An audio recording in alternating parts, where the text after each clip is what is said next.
नमस्कार, जय हिंद, जय भारत। मैं अभिषेक और आप देख रहे हैं हमारा YouTube channel Rudra education hub. दोस्तों, पिछले कुछ समय से लगातार यूजीसी नेट जून 2024 के पेपर लीक का मामला एक के बाद एक तूल पकड़ता जा रहा है।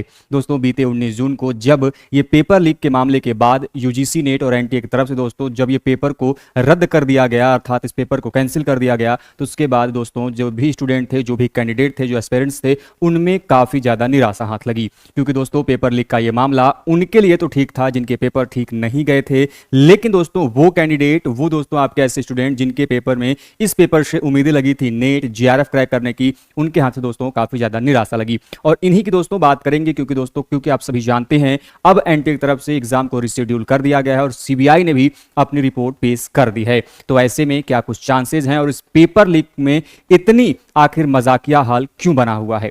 तो दोस्तों वीडियो की शुरुआत करते हैं। दोस्तों, बीते 19 जून को दोस्तों जब ये पेपर लीक हुआ, दोस्तों आप सभी जानते हैं इतना तुरंत कार्यवाही जल्दी पहले किसी भी एग्जाम में पेपर लीक के मामले में नहीं हुआ करती थी। उसमें सरकारी या फिर जो आपकी संबंधित जो एजेंसी होती थी, जो पेपर को कंडक्ट कराती थी, वो समय लेती थी, उसके बाद पेपर क्या करती थी, रद्द करती थी या फिर कैंसिल करती थी। लेकिन दोस्तों यूजीसी नेट का ये मामला उस समय उजागर हुआ जब सबसे अधिक तूल पर था नीट यूजी के मामले। दोस्तों नीट यूजी का मामला जिसके थ्रू एमबीबीएस बीएमएस जैसे जो एग्जामिनेशन हैं दोस्तों इसके अंदर कंडक्ट कराए जाते हैं, जो कि नीट का पूरा पेपर दोस्तों उसके नाम से लिया जाता है। और ये पेपर दोस्तों जब पेपर लीक का मामला आया तो उसी दौरान दोस्तों इस जो आपका एनटीए यूजीसी नेट का पेपर है वो भी लीक हो गया। अब जिसकी वजह से सरकार प्रेशर में कह लें या फिर अपनी वाहवाही लूटने के लिए सरकार ने क्या किया कि 19 जून को जैसे ही पता चला कि नहीं एनटीए के जो पेपर है यूजीसी नेट के वो भी लीक कर दिए हैं, तो बिना कुछ सोचे समझे उन्होंने पहला स्टेप उठाया पेपर को कैंसिल करने का, जो कि होना भी होता है।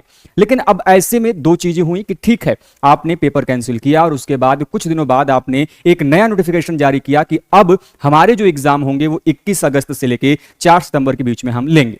तो ऐसे में दो बड़ी महत्वपूर्ण चीजें ये निकल कर आती हैं कि ऐसे कैंडिडेट जिनका पेपर अच्छा हुआ था वो क्या करें और जिनका तो पेपर खराब हुआ था वो तो तैयारी में लग गए थे। अब देखिए दोस्तों, जब इसकी जांच सौंपी गई सीबीआई को तो सीबीआई ने बड़े अच्छे तरीके से काम किया। अब सीबीआई ने अच्छे तरीके से काम किया या फिर इसमें कोई बैड उनका इंटेंशन रहा है, ये कोई नहीं कह सकता। क्योंकि जब सीबीआई अब रिपोर्ट दे रही तो उसमें ये कह रही है कि ये एक्चुअली में जो पेपर लीक का मामला है एनटीए का, वो पेपर लीक हुआ ही नहीं। ये जो पेपर लीक है एक्चुअली में ये अफवाह थी, एक यह केवल र्यूमर था। जो डॉक्यूमेंट उनको प्राप्त हुए हैं, जो अभी आपको साक्ष्य उनको मिले, वो फोर्ज था, वो फेक था, जिसके आधार पर उन्होंने ये अपनी रिपोर्ट में सबमिट किया है, ये बताया है कि एक्चुअली में पेपर लीक कभी यूजीसी नेट का हुआ ही नहीं। तो अब ये बात है कि जब पेपर लीक नहीं हुआ तो क्या जो री एग्जाम के लिए रिशेड्यूल किया गया है उसका क्या? देखिए सिंपल सी बात यह है कि यदि पेपर लीक नहीं हुआ है तो सिंपल सी बात है कि री एग्जाम नहीं होना चाहिए। लेकिन अब दिक्कत यह है कि आपने नोटिफिकेशन जारी कर दिया है, वो भी टेंटेटिव डेट के साथ 21 अगस्त और 4 सितंबर के बीच में आपने डेट जारी कर दिया। तो क्या अब आपकी अर्थात एनटीए की जो अभी टेस्टिंग एजेंसी है या फिर यूजीसी जो संस्था है उसकी ये रिस्पॉन्सिबिलिटी नहीं बनती कि वो क्लियर किया जाए? क्योंकि स्टूडेंट एक दो की संख्या में नहीं है, स्टूडेंट का इनसे भविष्य जुड़ा हुआ है। लगातार स्टूडेंट परेशान है, हर एक चैनल पे जाके वो देख रहे हैं क्या कुछ अपडेट है, क्या कुछ जानकारी है, जिससे कि वो अपनी पढ़ाई को कंटिन्यू रख सके। अभी भी आप मजाकिया हाल बनाए हुए, सीबीआई ने रिपोर्ट पब्लिश कर दी है, सीबीआई ने रिपोर्ट बता दी है, उसके बावजूद आपका जो प्रेस रिलीज है, आपका जो नोटिफिकेशन है वो नहीं आता है। आप तब तो बड़े तेज बन गए 19 जून को कि नहीं हम पेपर कैंसिल कर रहे हैं। लेकिन अब क्या हुआ जबकि रिपोर्ट पब्लिश कर दी गई, अब तो कुछ एक्शन लीजिए, कुछ तो स्टूडेंट को बताइए जिससे कि उनके अंदर ये तो हो कि नहीं यदि जून में अगस्त में एग्जाम होना है तो हम लगातार पढ़ते रहें, हमारी कंटिन्यूटी न टूटे, और एग्जाम नहीं होना है तो दिसंबर के लिए प्रिपरेशन कर सके, या फिर वो दिमाग में अपने आप को बना सके कि नहीं हमारा जो पेपर हो चुका है उसी के आधार पर हम अपनी मान्यता रखेंगे, दोबारा से एग्जाम नहीं होगा। ये केवल और केवल एनटीए की मनमानी है जो कि कोई और नहीं कर सकता। एनटीए की मनमानी नीट तक ही सीमित नहीं रही, यूजीसी नेट तक ही सीमित नहीं रही, बल्कि सीयूईटी के एग्जाम में भी उन्होंने हजारों गड़बड़ियां की। एडमिट कार्ड के मामले हो, सेंटर को बदल दिए जाने के मामले हो, पेपर के बदल दिए जाने के मामले हो, पेपर इंग्लिश में चूज किया गया, हिंदी में आ रहा है पेपर। तो ये मनमानी उनकी लगातार चल रही है। अब स्टूडेंट को क्या दिक्कत हो रहा है, क्यों दिक्कत हो रहा है, उनको फर्क नहीं पड़ता, क्योंकि लगातार स्टूडेंट परेशान हैं। उनके अगस्त में एग्जाम है और यहां पर सीबीआई रिपोर्ट प्रस्तुत कर रही है कि नहीं पेपर लीक हुआ ही नहीं। अरे भाई जब पेपर लीक नहीं हुआ तो बच्चे तो कंफ्यूज होंगे कि क्या पता एनटीए जो री एग्जाम का जो डेट दिया गया वो वापस से कैंसिल कर दे, जो कि पूरी संभावना है। यहां पे मैं आपको स्पष्ट बता दूं कि पूरी संभावना यह है कि री एग्जाम शायद नहीं होगा। कारण यह है कि एनटीए का जो अभी तक रवैया रहा है, पेपर रीशेड्यूल या फिर री एग्जाम तभी लिया जाता है जब पेपर लीक होता है।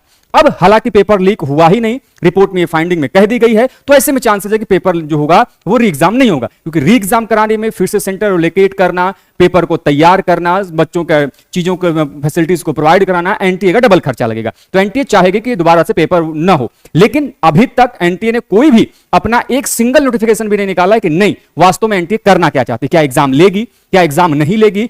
तो इसमें हम और आपको आवश्यकता है आवाज उठाने की, क्योंकि समय काफी कम है। यदि आप री एग्जाम ले रहे हैं अगस्त में, तो बच्चों को कंफ्यूज मत कीजिए। समय अगस्त में 21 अगस्त आपने डेट दे रखी है। यदि आप अभी भी बच्चों को कंफ्यूज कर रहे हैं, तो उनकी पढ़ाई के साथ आप खिलवाड़ कर रहे हैं, भविष्य के साथ खिलवाड़ कर रहे हैं, क्योंकि बच्चा इस सिचुएशन में पढ़ नहीं पाएगा। वो हमेशा यही सोचता रहेगा कि एग्जाम होगा नहीं होगा, क्या करें हम। तो ऐसे सिचुएशन में एनटीए को या फिर संबंधित जो अथॉरिटी है उसको आगे आना चाहिए और उसको बताना चाहिए कि नहीं, उनका अब स्टैंड क्या है। क्या वो री एग्जाम की तरफ जा रहे हैं या फिर एग्जाम नहीं कराएंगे, या फिर जो उन्होंने जून 2024 में एग्जाम कंडक्ट कराया था उसी के आधार पे जो है कि आपके मार्क्स या फिर मेरिट जो है वो जारी किए जाएंगे।